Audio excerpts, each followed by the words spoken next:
What's good, fellow noobs? So, the community's video blew up a bit.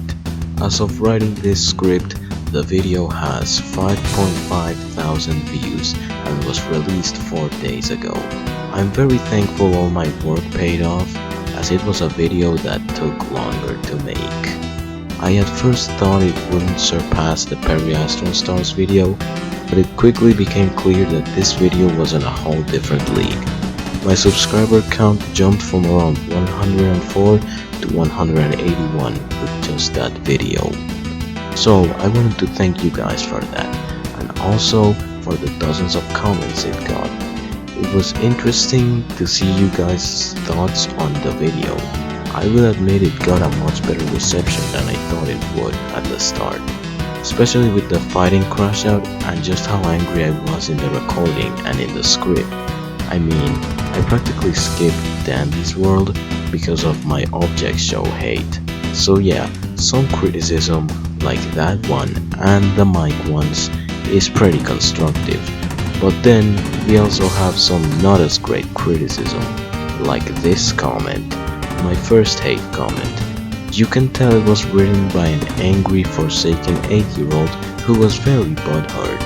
Look, the argument of it not being my genre does not matter at all, and I'll explain why. You see, it doesn't matter at all the genre or what the game is even about. If the gameplay is good enough, I'll stay. I can enjoy any genre with good enough execution. Now, Forsaken is not a terrible game, like the recording made it sound. It's mid, yes, but that's compared to how it's treated. Practically everyone around it says it's incredible, and the game, while it is very good, it's not as good as it's painted to be. Happy now? There was also these comments who just said, "Who are you?" I honestly don't care, and they're probably rage bait. I mean, you don't normally comment "Who are you" on YouTube videos, right? If you do you have any mental illnesses? Anyways, on to the video.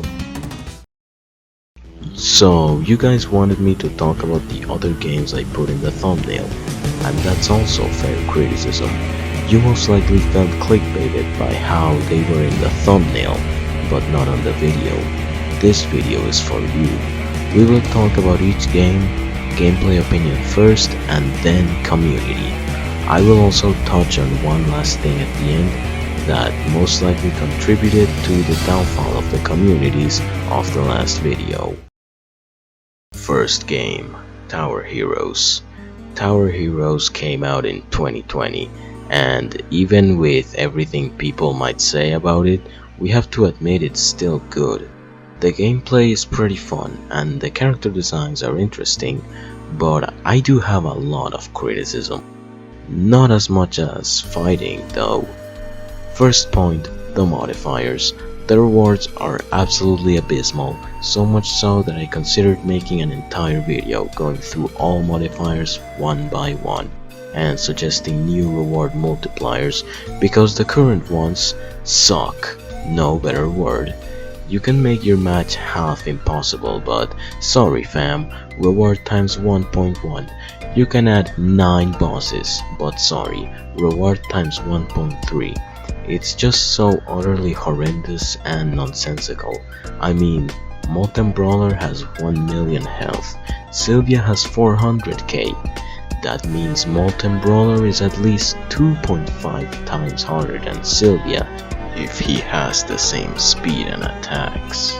But also no, he's even slightly faster, and yet his reward multiplier is 1.03. Technically because of the percentages and shit. What? Like, this seems like bullshit to me. Okay, but as an example of the video idea I had the other day, if we take into account the fact he is faster and not just his health, his reward multiplier should be times 2.93. So he is, mathematically, almost thrice as hard as Sylvia. But according to Hilo, no, he's just 1.03 times harder. Sure buddy.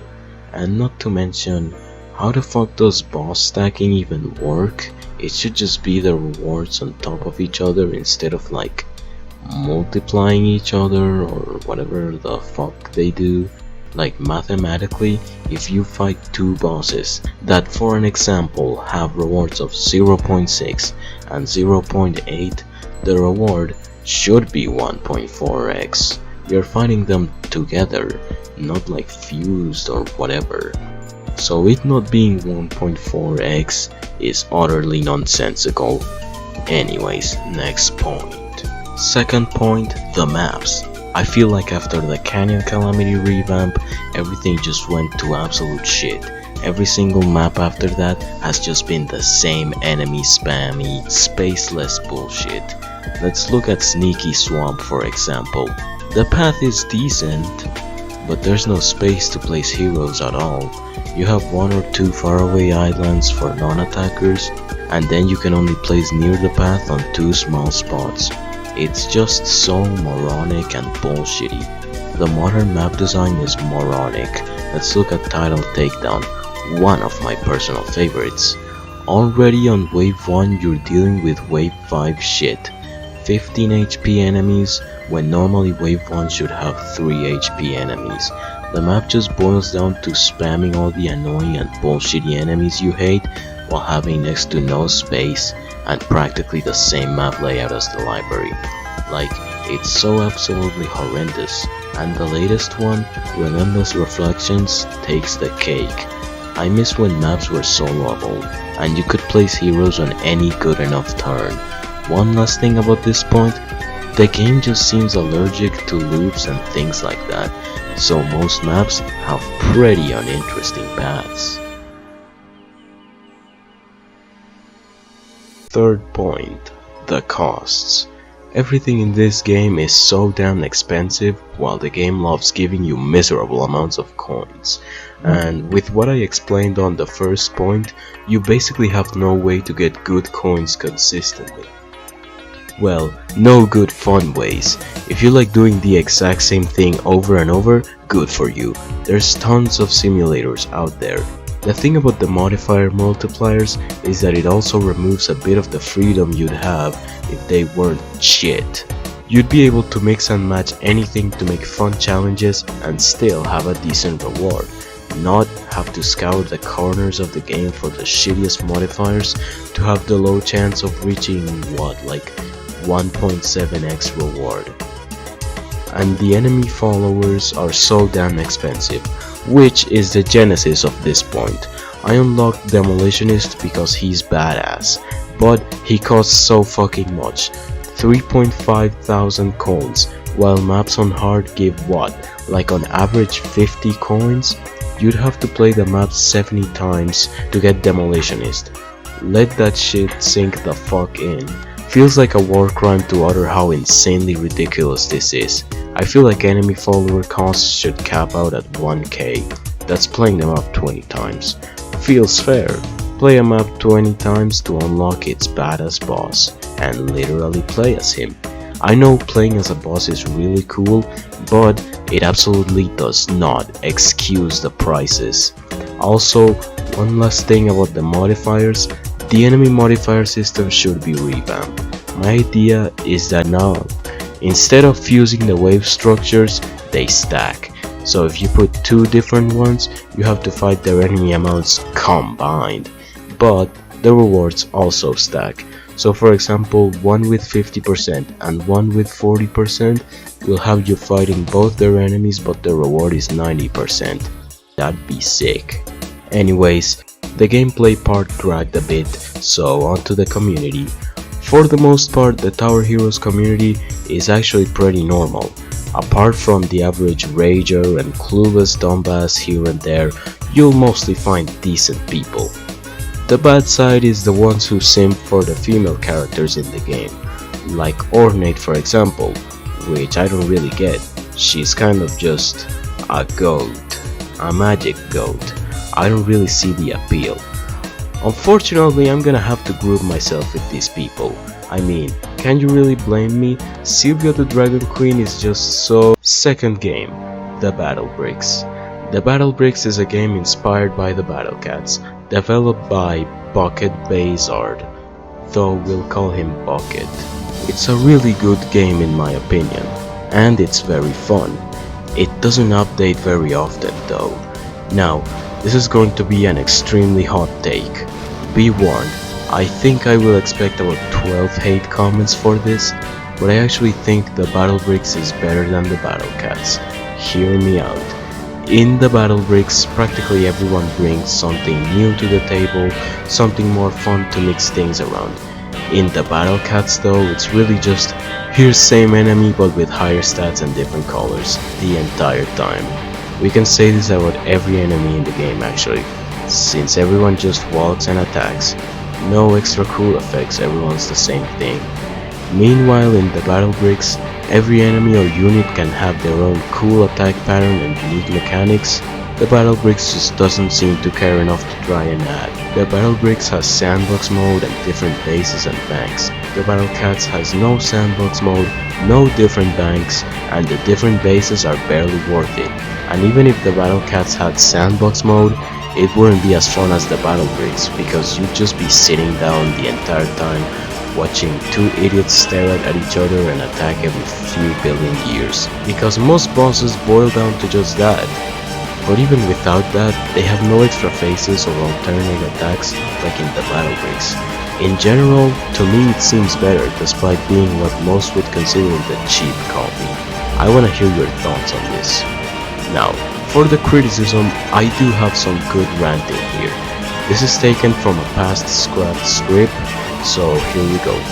So there are these enemies in the Battle Bricks that can just completely negate anything. Let's start with Bucket Dagger. Anything he hits becomes the basic battler, no matter what it was. Even the tarnished battler that has an insane amount of health and cost, he'll just get turned into a tumor battler, which for your information is really just battler but slightly faster. Then we have the leader, who can attack from afar with his laser gun, and whatever it hits will instantly die, no exceptions at all. Then we have their tumor variants, which are worse. Treasure Seller quite literally deletes your unit and gives you the money back, but this isn't really fair because when he sold the unit, it is most likely on cooldown.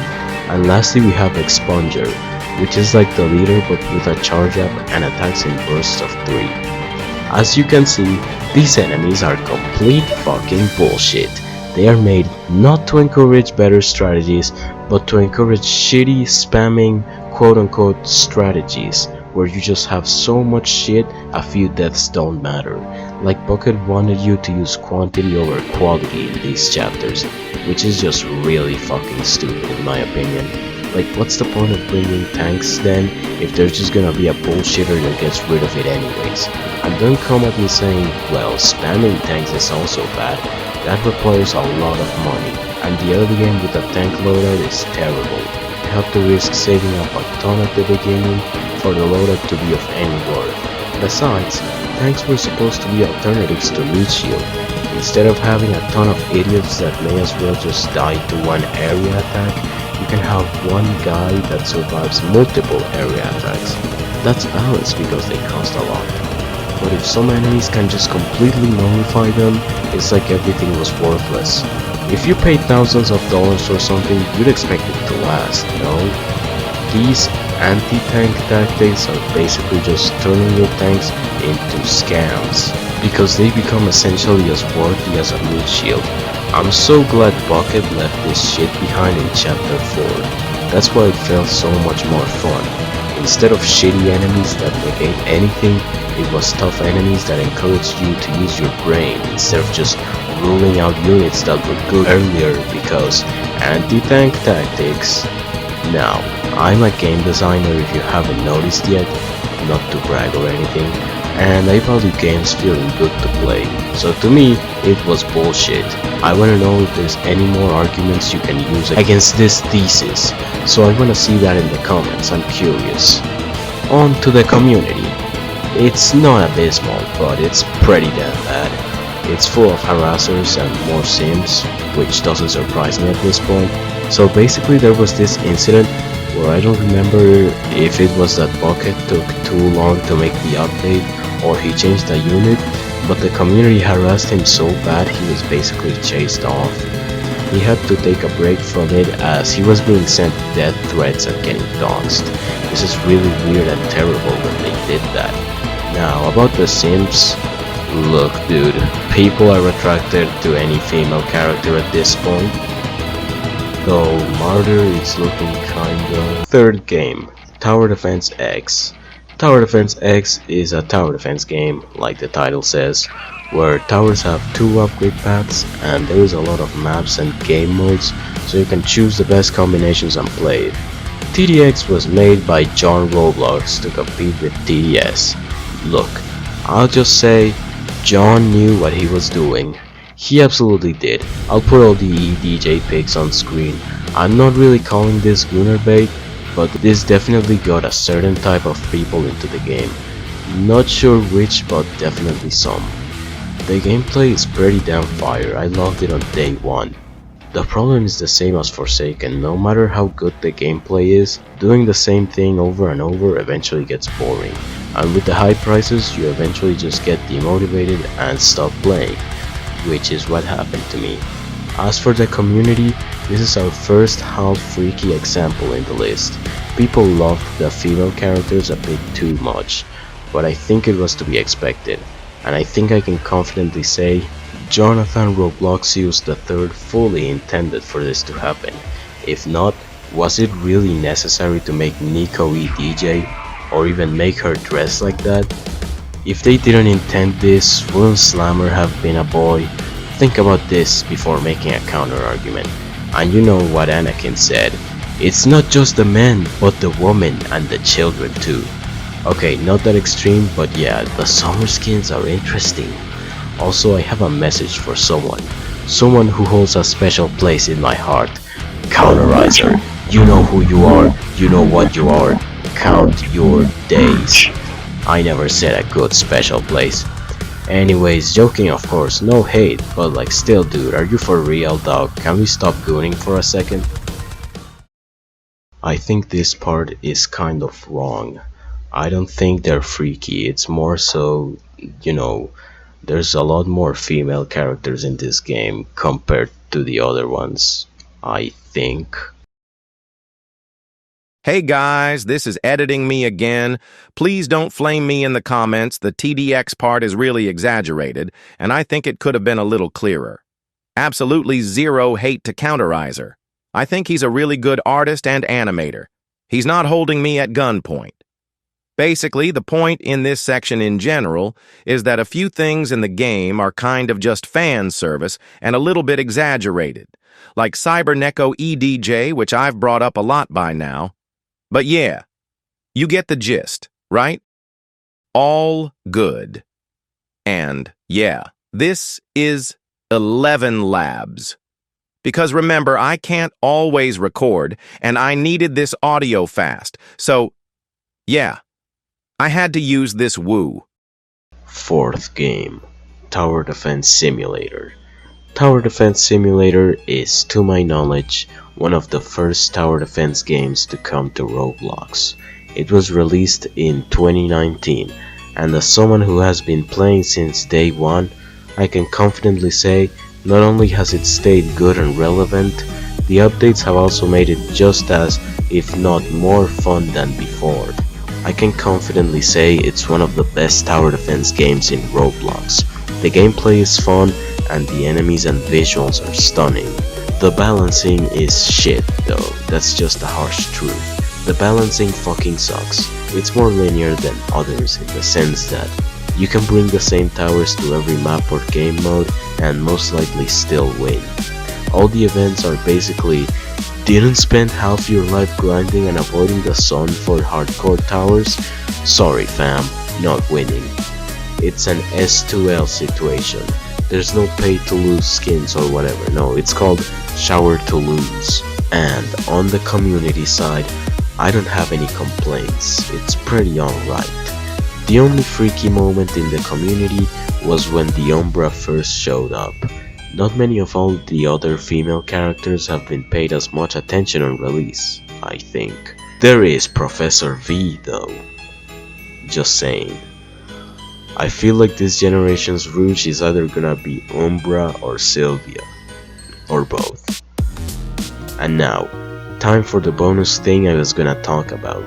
I think most of the reason the games in the last video had such terrible communities is because of character AI, which I mentioned as well, but very briefly. People let their imagination run wild, but not in a good way at all. It ran too wild. It served as the perfect realization moment for me about how terrible the fandoms were. There was some extremely wild shit there that you'd just find daily. And the makers as well always went game to game, never sticking to a single one, always moving to the next popular one, just as I had hypothesized. It made me realize how truly delusional people could get, to the point of imagining the most disgusting and unlikely scenarios with random characters that barely ever had any depth in their source material. And yet still, these chatbot makers somehow managed to twist those characters, both well written and barely written, into these situations you'll never find yourself in real life. And at that point, I feel like the character's original personality is fully lost. It becomes clear these people either never played the game or just played for 1 minute to say they did. Because had they played it decently, they understand the characters enough to realize they would never do what any of the scenarios say. This example is not based on anyone, but think to yourself, if a character's main rule is to never hurt anyone intentionally, and in your story he goes around killing everyone he sees, is it really the same character? I would say no. At that point you would have twisted him to the point he is your own character now, but with the name and appearance of the original. Well, that's what it feels like, except it's sex instead of blood. Last thing here, as of writing this part, the video has around 14,000 views. I've gotten a ton more negative comments, and a metric shit ton of essays like debunking and shit. I noticed all of the criticism, well, most of the criticism boils down into 3 categories, and I'll respond to each type. 1. This is just normal fandom behavior. Yeah, every fandom eventually does this when it gets big, but nobody said that's a good thing. I don't think we should normalize everything I said in that video, even though it was something you said was surface level and barely important. That doesn't detract from the fact it's still bad. The shipping wars and weird fans, they are normal, but not good. 2. Your video sounds like you're saying stop having fun. I let people have fun if it doesn't harm anyone and isn't obnoxious and annoying. I had to draw the line here. It was getting tiring when all I saw of those communities was the fans' shitty ships, terrible headcanons, and unhealthy obsessions for the characters. 3. The object show thing was not necessary. This is the only one that is truly my mistake. I should have said more about Dandy's World in the Dandy's World part, instead of switching fully to Object Show. My bad. Still fuck Object Show. Now, we've reached the end here, unfortunately for some. I hope you liked this follow-up video, and I'm hoping it'll perform just as well as the last video. Now, my next video will probably be the Atomic Noobs trailer, because when I checked the poll it was on that side. If it changed, sorry. Or probably I will upload Nuclear Noobs if that's the case. So, don't be confused if you see that trailer later on. In fact, I'd recommend you play it, as it's generally considered to be a pretty good game. Though I can never speak for everyone. Thanks for watching, noobs.